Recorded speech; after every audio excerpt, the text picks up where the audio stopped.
So, welcome back to my dream realm, and tonight we're going to be recounting a dream, a nightmare that I was privy to in one of my travels as a paralysis demon. This nightmare included a being that the subject having the nightmare referred to as a bleeding, blue-eyed, masked man. Quite a mouthful. But through their eyes, at first it was a story, then a movie, then it was real. I was there, and I tried to get rid of the necklace. I was maybe 10 years old, a girl, and had a younger sister, a father, and a mother. The time period of the dream was probably somewhere in the 80s to 90s, maybe earlier. We were happy. We were on a road trip. We had to stop by a rest stop for gas, and our mom had us get out for snacks. On the way back, my younger sister, a little more than half my age, saw something glinting on the pavement and picked it up. It was a necklace with a pretty little blue sapphire bead and a vibrant orange amber bead. Mother said she could keep it, but as we got back to the car and began on our way, something felt off. Every time I looked at the necklace my sister fiddled with, the blue bead seemed to flash, and something at the back of my mind said it was glaring at me. It was snowing on the ride home at the end of the road trip. My sister still had the necklace despite my complaints and subtle jibes of it being too big or gross to grab it off the floor or just plain ugly. She loved it, was entranced by it. I wanted to leave it be, just drop it. It was just a necklace anyway. So I did, and I watched the landscape pass through the window. It was dark now. Pitch black skies contrasting against striking white snow, coating the forests and mountains of the Northwest. I would have thought it was beautiful, but that's when I saw it. In my own reflection, overlaying the snow, the blue bead, an amber bead, the blue, a blazing glare, and the amber, an oozing blood where the other eye should have been, both sunken in a snow-white, flat, faceless mask, carving a sharp teardrop from a cloak of inky black night. He was watching us this whole time. I never moved so fast in my life. My right arm chugged as it rolled down the old manual window, and my left a blur as it snatched the necklace from my sister. I would have smashed my hand through the glass if the window wasn't down in time. Thankfully it was. I threw the necklace into the night. It was gone before my sister even had time to cry Mommy. My parents yelled at me. Of course they did. But it was gone. And so was that thing. That man. It didn't matter now. Or so I thought.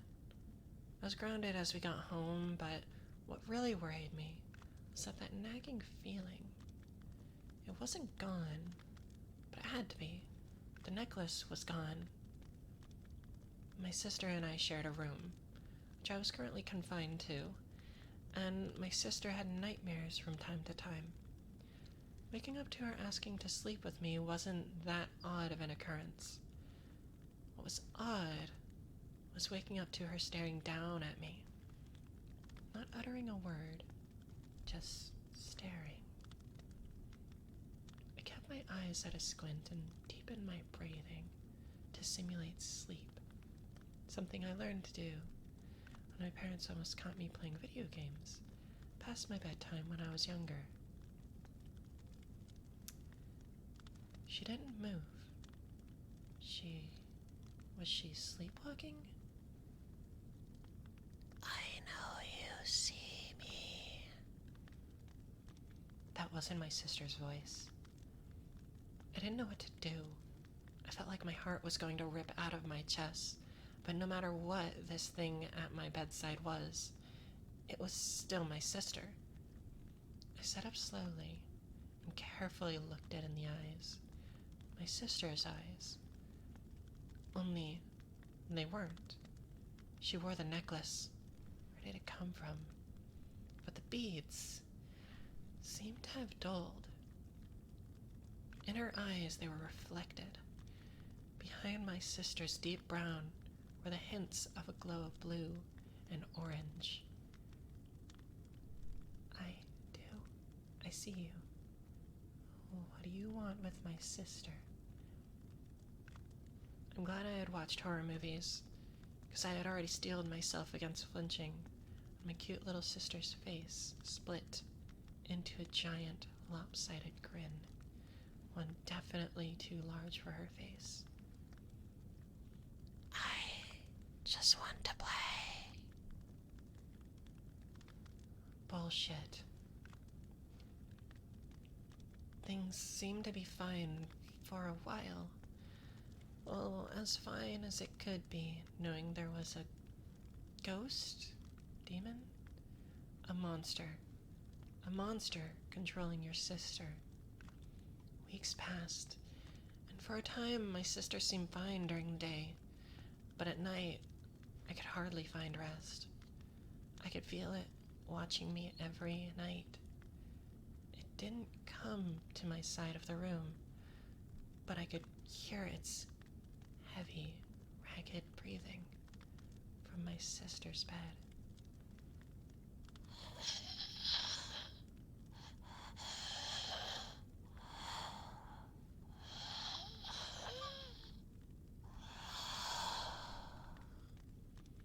It sounded as if it had trouble getting air in and out, as if choking almost. Made me wonder if maybe it was used to having larger lungs or a larger mouth. At some point in that time, I got curious. I hadn't done anything since the first night when it spoke to me. So carefully, so as to not give away that I was awake, slowly fingered my blanket up a bit from my face and cracked an eye open. My sister was sitting up in her bed across the room by the window, staring into the pitch black night. Then, with inhuman speed, her head snapped around. I could hear her neck crack as she looked directly at me, and in the window the eyes, its eyes, flared to life. Is it time to play? I snapped my eyes shut tight and pulled my blanket down like a turtle hiding in its shell. From that night on, I laid on my side with my back facing it. I didn't dare look again. Soon after, I guess it decided it was time to play, as it were, and my sister started to change day by day. She began drawing strange things in her notebooks. At a glance, an adult could pass it off as pictures of her and I, two sisters having fun. Thing is, those girls weren't us. It depicted other girls. Blonde, red-haired, dark-skinned, light-skinned, ponytails, curly hair, blue eyes. The list went on. But the worst part was it was always the same. A happy picture on the front of the paper during the day, and at night, a scrawling, a gruesome murder of the same girls on the back of it.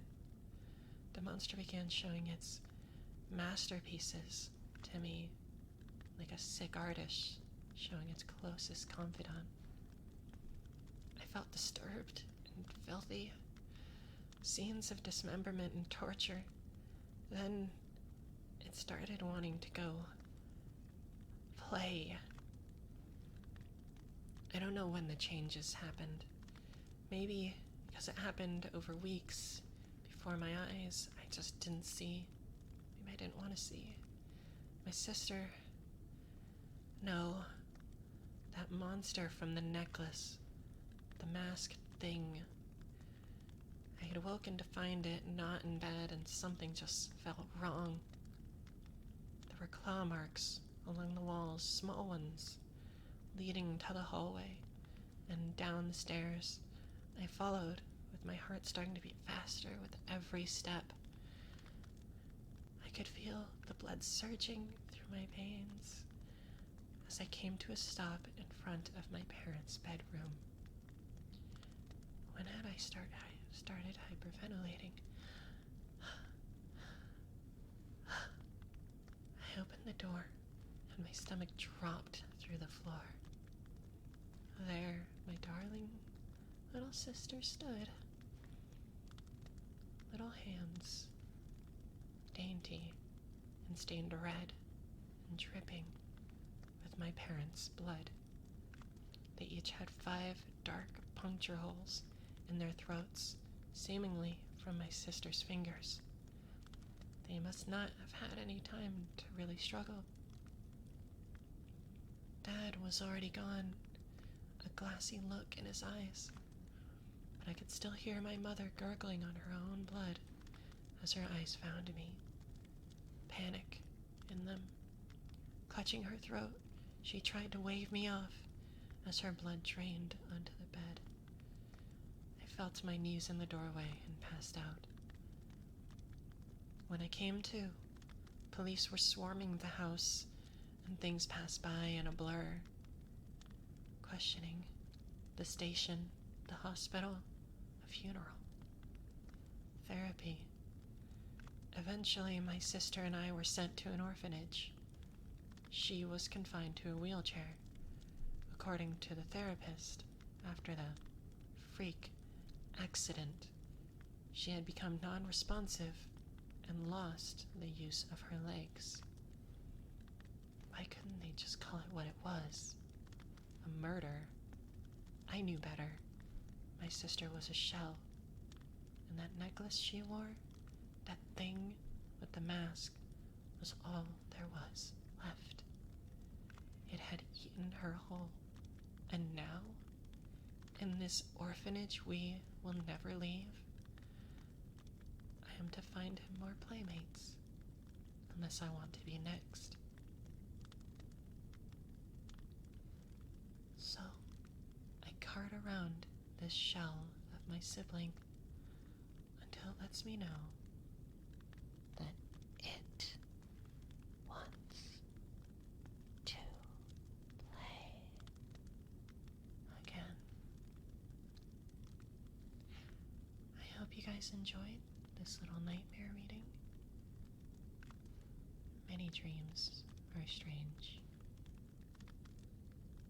Some take a turn for the darker side of things. But a paralysis demon travels, and we listen to your dreams and your nightmares objectively. Sleep well, my dreamers.